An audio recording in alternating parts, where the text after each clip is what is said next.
Breaking news చూస్తున్నారు. ఆంధ్రప్రదేశ్లో ఓ మంత్రి పేషీకి వాస్తుదోషం ఉందట. పేషీలోకి రానంటున్నారు సదరు మంత్రి. అవును, ఆయన ఎవరో కాదు, మంత్రి టీజీ భరత్. మంగళగిరిలోని పార్టీ ప్రధాన కార్యాలయం నుంచి సమీక్షలు నిర్వహిస్తున్నారు. ప్రస్తుతం సచివాలయంలో మంత్రి పేషీలో మార్పులు చేస్తున్నారు. మార్పులు చేస్తేనే పేషీకి వస్తానంటున్నారు మంత్రి టీజీ భరత్. వారి వ్యాపారాల్లో కూడా వాస్తు కోసం నిత్యం ఏదో ఒక పనులు జరుగుతూనే ఉన్నాయట. రోజు మట్టి వాడితేనే, అవును, రోజు మట్టి వాడితేనే వ్యాపారం బంగారంలో ఉంటుందంటూ సిద్ధాంతులు చెప్పడం ప్రస్తుతం షాకింగ్గా అనిపిస్తోంది. ఎందుకంటే ఆంధ్రప్రదేశ్లో ఓ మంత్రికి సంబంధించి పేషీలో పేషీకి సంబంధించి వాస్తు దోషం ఉందంటూ చెప్పడం, దాంతోపాటు వాస్తు దోషం కారణంగా ఆయన పేషీలోకి రానంటూ ఉండడం. ఈ నేపథ్యంలో ఏం జరుగుతోంది? వాస్తు దోషానికి సంబంధించి ఏవైనా ఇష్యూస్ ఏమైనా ఆయన ఫేస్ చేయడం జరిగిందా? దాంతోపాటు పేషీలోకి రాకపోవడానికి ఇంకేమైనా కారణాలు ఉన్నాయా? మంగళగిరిలోని పార్టీ ప్రధాన కార్యాలయం నుంచి సమీక్షలు చేస్తున్న నేపథ్యంలో ఈ విషయం ముఖ్యమంత్రి దృష్టి వరకు వెళ్ళిందా? వెళితే కనుక ఏం జరిగింది? ఇవన్నీ కూడా మాట్లాడే ప్రయత్నం చేద్దాం. మా ప్రతినిధి కృష్ణమోహన్ అప్డేట్స్ అందించేందుకు సిద్ధంగా ఉన్నారు. కృష్ణమోహన్, నిజంగా షాకింగ్ డెవలప్మెంట్ కింద చెప్పుకోవాలి. ఒక మంత్రి తన పేషీకి వాస్తు దోషం లేదంటూ రాకపోవడానికి సంబంధించి ఎటువంటి చర్చ జరుగుతోంది? ఇది ముఖ్యమంత్రి దృష్టి వరకు వెళ్ళిందా?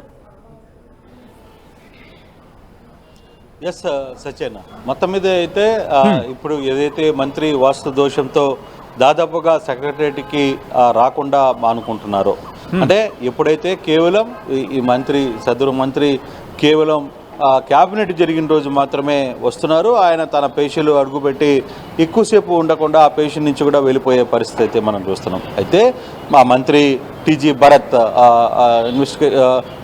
భరత్ మంత్రిగా వ్యవహరిస్తున్నారు. ఆయన కర్నూలు జిల్లా నుంచి ప్రాతినిధ్యం వస్తున్నారు. కర్నూలు టౌన్లో మొదటిసారిగా ఎమ్మెల్యేగా గెలిచి వెంటనే మంత్రి పదవి కూడా సంపాదించిన సదరు మంత్రి సచివాలయంలో తనకు కేటాయించిన ఛాంబర్లో ఆయనకి 4వ బ్లాక్లో ఒక ఛాంబర్ను కేటాయించిన పరిస్థితి అయితే ఉంది. కానీ కొంతమంది ఆయనకి సిద్ధాంతులు అక్కడ వాస్తు దోషం ఉంది, సరిగా ఆ వాస్తు ప్రభావం కొంత ఇబ్బంది జరుగుతుందని సూచించిన నేపథ్యంలో ఆయన సెక్రటరేట్కి చాలా తక్కువగా హాజరవుతున్నారు. సెక్రటరేట్కి కేవలం ఏదైనా మేజర్ ఇష్యూ ఉంటే తప్పితే సెక్రటరేట్లో ఆయన అందుబాటులో ఉండేది. ప్రధానంగా సెక్రటరేట్కి చాలామంది అర్జీదారులు కావచ్చు, చాలామంది పనుల కోసం కావచ్చు సెక్రటరేట్కి వస్తూ అక్కడున్న మంత్రులను కలిసే ప్రయత్నం చేస్తుంటారు. ప్రతి ఒక్కరు కూడా తమ ఇష్యూస్ని సెక్రటరేట్లోకి వచ్చి సచివాలయంలోకి వచ్చి అక్కడ మంత్రులను కలిసి వాళ్ళకున్న బాధలు కావచ్చు, వాళ్ళకున్న విన్నపాలు కావచ్చు, ఇవన్నీ కూడా చెప్తుంటారు. కానీ ఆయన కోసం వచ్చిన జనాలు మాత్రం కర్నూలు నుంచి కావచ్చు, ఇతర ప్రాంతాల నుంచి వచ్చిన ఆ సంబంధిత మంత్రికి మాత్రం ఎక్కడో మంగళగిరిలో ఉన్న ఏపీఐసిసిలో ఆయన అక్కడ ఎక్కువ సమయం కేటాయించడంతో తిరిగి తెలియక ఇక్కడి నుంచి మళ్ళీ మంగళగిరికి వెళ్ళి అక్కడ ఆయన్ని కలవాల్సిన పరిస్థితి అయితే ఉంది. అయితే ఇప్పుడు ఇది ఎందుకు ఆయన ఏ విధంగా వ్యవహరిస్తున్నారనే అంశం మీద కొంత ఆరా తీసిన ఆర్టీవీకి సాధారణంగా ఆయనకి కొంత వాస్తు నమ్మకాలు ఎక్కువగా ఉన్నాయి అనేది మంత్రి గురించి చెప్తున్నారు. అందులో మంత్రికి సంబంధించి ఆయనకు సిద్ధాంతులు, మీరు అక్కడ వాస్తు బాగలేదు కాబట్టి వాస్తుని క్లియర్ చేసుకుంటే కానీ మీరు అక్కడ ఉండడం మంచిది కాదు అని చెప్పి టీజీ భరత్కు సూచించిన నేపథ్యంలో ఆయన సచివాలయం తనకు కేటాయించిన బ్లాక్లోకి రాకుండా వేరే ఏపీఐసిసి కార్యాలయంలోనే ఉంటున్నారు. మరోవైపు ఇదే విధంగా పవన్ కళ్యాణ్ కూడా సచివాలయంలోకి ఒక్కసారి మాత్రమే అడుగుపెట్టారు తన బ్లాక్లోకి. మిగతా కార్యక్రమం అంతా కూడా ఆయన ఆఫీసులో. ఓకే, పవన్ కళ్యాణ్ విషయంకి వస్తే పవన్ కళ్యాణ్ అక్కడికి వస్తే మొత్తం పేషీలో ఉన్న సెక్రటరేట్లో ఉన్న ఆల్ పేషీలో ఉన్న అందరూ కూడా పవన్ కళ్యాణ్ చుట్టూ తిరుగుతున్నారు, పవన్ కళ్యాణ్ కార్యాలయంలో చుట్టూ ఉంటున్నారు. సో అందువల్ల పవన్ కళ్యాణ్ అయితే నేను ఇక్కడికి రావడం ఇబ్బందికరంగా ఉంది. అక్కడ ఫస్ట్ బ్లాక్లో ముఖ్యమంత్రి గారు ఉంటున్నారు, 2వ బ్లాక్లో నేను వచ్చింది వల్ల జనాలందరూ నా చుట్టూ తిరిగే ప్రయత్నం చేస్తున్నారు, నా పనులకు అడ్డం అవుతున్నాయి కాబట్టి ఆయన అక్కడ కొంత తగ్గించే ప్రయత్నం అయితే ఆయన రావడం కూడా లేదు. కానీ మంత్రి టీజీ భరత్ ఎందుకు సచివాలయానికి అంటే బేసిక్గా ఇప్పటికే 6 నెలలు గడిచిపోయాయి. చాలా వరకు కూడా చాలామంది మంత్రులు తమ పేషీలో తమకు కేటాయించిన స్థానాల్లో అందరూ కొలువుదీరారు. తర్వాత వాళ్ళందరూ కూడా కొన్ని మార్పులు చేర్పులు చేసుకున్నారు. గతంలో ఉన్న మంత్రులకి వీళ్ళకి సూచించిన కొంత సిద్ధాంతాలు చెప్పిన విధంగా ఎక్కడికక్కడ మార్పులు అయితే జరిగాయి. కానీ ఒక టీజీ భరత్ మాత్రం ఇంకా పూర్తిగా సెట్ కావట్లేదు. ఎక్కడ సెక్రటరేట్లో అందుబాటులో లేకపోవడంతో తిరిగి ఆయన కోసం వచ్చిన చాలామంది వ్యక్తులందరూ కూడా ఆయన తన పేషీలో దొరకపోవడంతో ఎక్కడో ఏపీఐసిసిలో ఉంటే అక్కడికి వెళ్ళి కలవడమా, లేదు ఆయన ప్రైవేటు భవనంలో ఉంటే క్యాంపు కార్యాలయంలో ఉంటే అక్కడికి వెళ్లాల్సిన పరిస్థితి ఉంది. సాధారణంగా సచివాలయం అనేది ముఖ్యమంత్రి ఒకటే చెప్తున్నారు, సచివాలయంలో ప్రతి ఒక్కరితో మీరు అందుబాటులో ఉండాల్సిన పరిస్థితి ఉంది, అందుబాటులో ఉండి తీరాలి, వారంలో కనీసం 3-4 రోజులైనా సరే అందుబాటులో ఉండే ప్రయత్నం చేయాలి. ఆ దిశగానే అందరు మంత్రులు సచివాలయంలో అందుబాటులో ఉంటారు. సచివాలయంలో చాలామంది వ్యక్తులు సుదూర ప్రాంతాల నుంచి కూడా వచ్చి ఎక్కడో అనంతపురం నుంచి విజయవాడకి రావాలంటే చాలా దూరం, ఎక్కడో కర్నూలు నుంచి రావాలంటే దాదాపుగా కొన్ని గంటలు, దాదాపుగా 10-12 గంటలు ప్రయాణం చేసి ఇక్కడికి వచ్చిన తర్వాత మంత్రి అందుబాటులో లేకపోయేసరికి చాలామంది నిష్ఠూరం ఆడుతున్నారు. కొంతమంది మంత్రిని పట్టుకోవాలంటే పెద్ద తలనొప్పిగా మారిందనే ఒక వ్యాఖ్యలు కూడా వస్తున్న నేపథ్యంలో అసలు ఏం జరుగుతుంది, ఎందుకు ఇక్కడికి మంత్రి టీజీ భరత్ ఎందుకు రాలేకపోతున్నారని ఆరా చేసిన నేపథ్యంలో దీని వెనకాల అసలు ఇది వాస్తు దోషం ఉంది అని సిద్ధాంతులు చెప్పిన నేపథ్యంలోనే ఆయన ఇక్కడ ఎక్కువ సమయాన్ని కేటాయించలేకపోతున్నారు.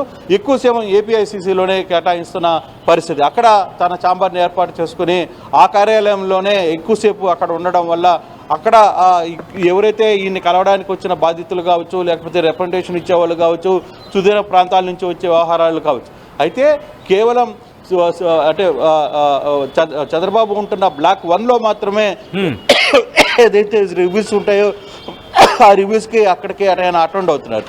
అలాగే సచివాలయంలో జరగాల్సిన రివ్యూస్ అన్నింటిని కూడా ఈ సదరు మంత్రి ఏపీఐసిసి కార్యాలయంలోనే నిర్వహిస్తున్నారు. అధికారులు కూడా సచివాలయం నుంచి ఆయన కలవాలనుకుంటే నేరుగా మళ్ళీ మంగళగిరికి వెళ్లాల్సిన పరిస్థితి వస్తుంది అనేది కొంతమంది అధికారులు కూడా మాట్లాడుతున్న నేపథ్యం. సో ఇటువంటి పరిస్థితుల్లో మరి టీజీ భరత్ ఇప్పటికీ 6 నెలలు ముగిసింది. మరి సిద్ధాంతులు చెప్పినట్టుగా ఆయన వాస్తులో ఏమైనా చేంజెస్ చేసుకుంటారా, లేదు అసలుకి పేషీలోకి రావడానికి ఆయనకి ఏదైనా అభ్యంతరాలు ఉన్నాయా అనే వ్యవహారం మీద కొంత చర్చ అయితే సచివాలయంలో పెద్ద ఎత్తున జరుగుతున్న పరిస్థితి అయితే మనం చూస్తున్నాం. సో ఈ వ్యవహారంలో మరి రాబోయే రోజుల్లో టీజీ భరత్ సచివాలయంలో ఎక్కువసేపు ఉండే ప్రయత్నానికి ఆయనకి ఆ విధంగా ప్రయత్నం చేస్తారా లేదా అనేది కూడా చూడాలి. బేసిక్గా ఓకే, ఈ వారం 10 రోజులు అంటే తన ఇంట్లో ఒక శుభకార్యం జరిగింది, దాదాపుగా హైదరాబాద్లో ఒక వారం రోజుల పాటు ఆడే ఉన్నారు, 10 రోజుల పాటు అక్కడే ఉన్నారు. ముఖ్యమంత్రి కూడా ఆయన కూతురు వివాహానికి హాజరయ్యారు, అందరినీ చాలామంది హాజరైన పరిస్థితి అయితే ఉంది. కానీ ఈ 10 రోజుల వరకు అయితే ఓకే, కానీ గడిచిన చాలా కాలంగా ఈ వ్యవహారంలో ఎందుకు సచివాలయంలోకి రాలేకపోతున్న అంశం మీద పెద్ద చర్చ అయితే జరుగుతోంది. ఈ వచ్చిన ఫిర్యాదుదారులు కావచ్చు, లేకపోతే ఎవరైనా మంత్రిని కలవాలని వచ్చినా నేరుగా అక్కడికి వెళ్ళి కలవాల్సిన పరిస్థితి. ఎందుకంటే చాలా వరకు కూడా సుదూర ప్రాంతాల నుంచి సెకండ్ గ్రేడ్ లీడర్లు కావచ్చు, లేకపోతే పార్టీ కార్యకర్తలు కావచ్చు, లేకపోతే నిజంగా వాస్తవంగా మంత్రులతో పనున్న వాళ్ళు సుదూర ప్రాంతాల నుంచి విజయవాడ సచివాలయానికి వచ్చేటప్పుడు 1-2-3 కలవాలనుకునే వస్తారు. ఆ సమయంలో ఇక్కడ ఈ మంత్రి దొరకపోయేసరికి చాలా వరకు కూడా ఈయన ఎప్పుడు సచివాలయంలో ఉండట్లేదు అనే ఒక వార్త పెద్ద ఎత్తున కూడా ప్రచారంలోకి వస్తున్న నేపథ్యంలో అది కొంత సీఎంఓకి కూడా చేరింది. ఆ వ్యవహారం మీద ఏ విధంగా జరగబోతుంది, మరి సీఎంఓ ఏం ఆదేశాలు ఇచ్చింది, సాధ్యమైనంత త్వరలో తన కార్యక్రమాన్ని తన ఇప్పుడు నడుస్తున్న బ్లాక్ ఏదైతే ఆయన కేటాయించారో దాంట్లో కొన్ని మార్పులు చేర్పులు చేసుకుంటారేమో అన్న ఒక ఆలోచన అయితే జరుగుతుంది.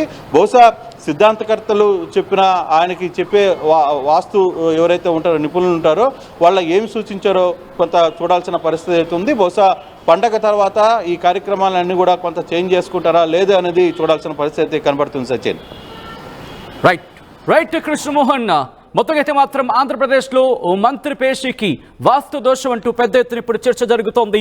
ఈ నేపథ్యంలో పేషీకి రానంటున్నారు సదరు మంత్రి ఆయన టీజీ భరత్. మంగళగిరిలోని పార్టీ ప్రధాన కార్యాలయం నుంచి సమీక్షలు నిర్వహిస్తున్నారు ఆయన. ప్రస్తుతం సచివాలయంలో మంత్రి పేషీలో మార్పులు చేర్పులు మట్టి వాడితేనే వ్యాపారం బంగారంలో ఉంటుందంటూ కూడా సిద్ధాంతులు ఆయనకు చెప్పడం ఇప్పుడు ఆసక్తికరంగా మారింది. ఈ నేపథ్యంలో ఏం జరుగుతుందంటూ కూడా ఆసక్తి నెలకొంది. At KL, experience what it feels like to be a true engineer. KL, deemed to be university.